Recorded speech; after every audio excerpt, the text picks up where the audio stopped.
दोस्तों आज हम सबसे सस्ता मोबाइल फोन और सबसे सस्ता मोबाइल डेटा इस्तेमाल करने वाले देशों में टॉप पर हैं, जहां आज हमें सिर्फ 3,500 रुपए में बढ़िया फीचर वाला स्मार्टफोन मिल जाता है। और भारतीय टेलीकॉम कंपनी रिलायंस जियो के मार्केट में आने के बाद हमें इंटरनेट भी फ्री में मिलने लगा और तब हम इन सस्ते स्मार्टफोन्स का इस्तेमाल और भी ज्यादा करने लगे, जिनकी वजह से इन चाइनीज स्मार्टफोन कंपनियों की कमाई दिन पे दिन बढ़ती जा रही है। और जैसे जैसे Chinese smartphone company Oppo, Vivo, Realme, Xiaomi, Honor और वन प्लस जैसी कंपनियों की ग्रोथ हो रही है, बिल्कुल वैसे ही इन चाइनीज मोबाइल ऐप्स की ग्रोथ भी बढ़ती जा रही है, जो हर साल हम भारतीयों से हजारों करोड़ों रुपए की कमाई करके ले जाते हैं, जिससे हमें कुछ फायदा हो या ना हो, मगर चीन का बहुत बड़े स्तर पर फायदा हो रहा है। रुपयों पैसों से ही नहीं बल्कि उससे भी कहीं ज्यादा।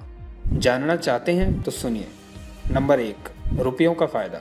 आज अगर आप अपने पूरे परिवार या सारे दोस्तों के ग्रुप को मिलाकर उनके पास मौजूद स्मार्टफोन की गिनती करें तो मैं दावे से कह सकता हूं कि ज्यादातर लोगों के पास लगभग 75% चाइनीज स्मार्टफोन ही होंगे। ये हैरान होने वाली बात नहीं है और ऐसा होना भी लाजमी है, क्योंकि हम भारतीयों को सबसे सस्ता हमेशा पसंद आया है और वो सबसे सस्ता हमें चाइना दे रहा है। चाइना ने हम भारतीयों की कमजोरी को बहुत अच्छे से भांप लिया है और उसी लय में अपनी पकड़ बनाते हुए काम कर रहा है। अब आपको ये लग रहा होगा कि इससे आपका क्या नुकसान है, तो भाई साहब पहले आप ये समझिए कि जो सबसे सस्ता मोबाइल फोन आप खरीद रहे हैं उससे रुपयों का फायदा सीधा सीधा चाइना को ही हो रहा है, क्योंकि देश का पैसा आप खुद विदेश भेज रहे हैं, जिससे चाइना की इकोनॉमी हमसे कहीं ज्यादा ताकतवर बन चुकी है। साथ ही हम भारतीयों से कमाए हुए रुपयों का इस्तेमाल वो हम भारतीयों के खिलाफ भी कर सकता है, जो चाइना की नीयत से साफ झलकता है।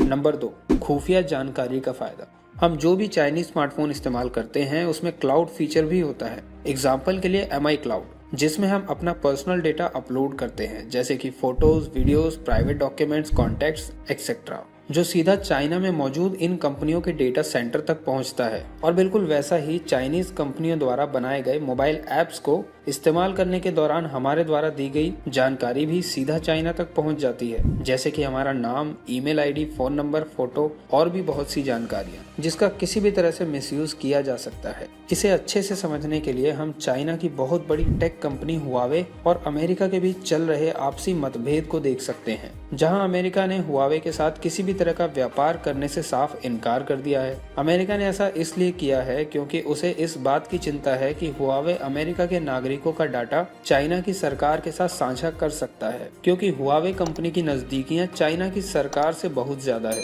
और चाइना की नीयत भी कुछ इसी तरह की है। तो जब अमेरिका जैसा ताकतवर देश इस खतरे को भांप चुका है तो ये हमारे लिए भी चिंता का विषय जरूर है।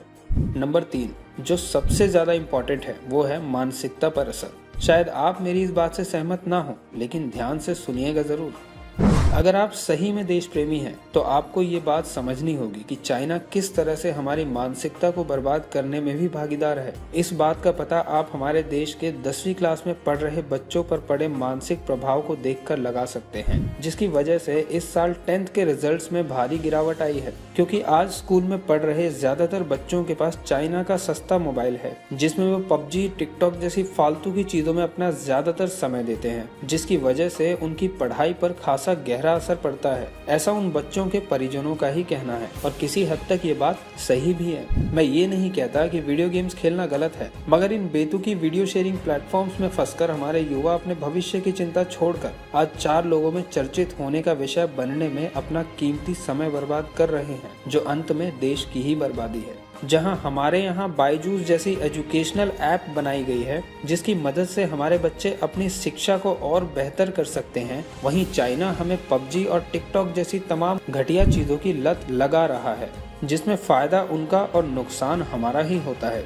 साथ ही देश का भी बहुत बड़ा नुकसान है, क्योंकि देश ताकतवर बनता है अपने नागरिकों से, जो देश को आगे बढ़ाने में बुद्धि का इस्तेमाल करते हैं। लेकिन हमारे देश के युवा चाइना द्वारा बनाई गई बेतुकी चीजों के आदी हो चुके हैं, जिसकी वजह से एक दिन भारत चाइना की बराबरी करना तो छोड़िए, उसका मुकाबला करने लायक भी नहीं रह पाएगा, जिसके जिम्मेदार हम और सिर्फ हम होंगे।